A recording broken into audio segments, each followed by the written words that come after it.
Okay, coming to the end of January 2019, Tempe. All right, now to give you guys a quick update. I'll try to edit the video so you're not watching just intersections. So we moved to Arizona in April of last year. So I gotta work at an airline. I do a lot of data mining stuff. Technically, it's called a cast analyst. Kind of, you work for the airline. You also gotta report to the FAA. So, and it's just a lot of data mining stuff, which using a lot of automation to do. It was a manual process for years at this company. They've kind of outgrown the ability to do it manually, so they had a lot of Excel hell issues. Still do, and I'm kind of like knocking those off one by one, so that the corporate and senior managers can get their data without it actually going through hoops and having it being consistently the same data all the time and error free. Jan's working up the street here. Actually, she gets to walk to work. She works right up the street at a distribution center, and I've got a new bike. I figured because the weather is conducive to driving year-round. I had a bike when I was in Asia, and I kind of caught the bug having a bike. I only missed the bike when I moved back home. I was going to get a motorcycle, but I figured, well, tried a few, rode a few. I knew one thing. I didn't want to have a really big bike like a Harley. That doesn't really do anything for me.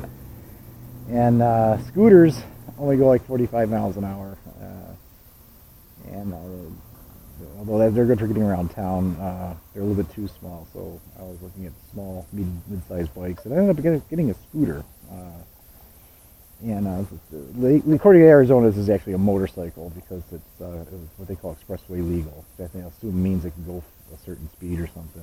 One of the fleet managers, his wife has one, and he likes it. He says it's great for getting around town and everything. Gets 100 miles per gallon. He just had his up to 70. The most I've ever had mine up, or this particular bike up to, is about 51 miles an hour. And the reason why I know that is I have a camera set, front and back cameras, and a GPS unit. And the GPS unit keeps track, so when you review your tape, if you want to, you can actually look at it and say, oh, I saw a spot there where I went 51 miles an hour. So it does that. So I'm just going to drive around a little bit. Beautiful weather. It's about 75 degrees. See people wearing shorts. I'm wearing a jacket. The reason why I'm wearing a jacket is because I'm on a bike. You should never have any exposed skin when riding on any type of bike, in case you fall off of it or have to drop it. I'm going to go up to here, make a bump. The camera set's really nice. The camera set, front and back cameras, as I indicated, the low light capability of the cameras is excellent. I've been on dark roads, and the colors are, for the amount of color, or for part of ambient light, actually renders very good clear color.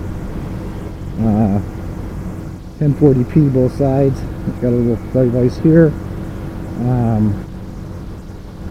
which is how you configure it and stuff like that. I've waterproofed it so it won't get wet.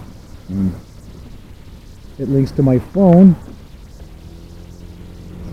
So if I want to, I could actually, I could actually put my phone there, but it's kind of stupid to have a monitor showing the front phone when you can just simply pick your head up and look. You can also look at the rear view mirror, but I got mirrors for that. It's more for safety in case something happens, that you got some forensic proof. There's a lot of these little things going around. You have a phone in it, and you can actually get on one of these things. You don't need a license or anything, and the kids are somewhat kind of irresponsible with them. They're driving all over the place, diagonally crossing intersections, so that, and in case there's a reckless driver, I like having the bike set on. And of course, I'm talking off of the helmet cam on my helmet. That one's Bluetooth compatible. It links to my phone, so if somebody calls me, I just tap it. I can answer the phone. The only call so far that I've had to answer was a robocall about a college loan, which I thought was kind of ridiculous. And then, also, if you have Google Maps, or any type of mapping thing that gives you auditory directions, you hear it over the headset. So it's kind of like you don't have to look down at the phone. So that's kind of nice. That was one of the reasons why I got it, because I was looking for something and having to stop, look at the Google Maps, and get back on the bike, and then finally I said, you know what, I should just get something that has a headset, and of course it has a camera, so I wasn't really looking for a camera, but it's also got an intercom, so if you have other lake people that have the same device, they can do the same thing. So I'm going to stop up at my bar right now. We have the laundry and the dryer for an hour, and that gives me an hour to kill.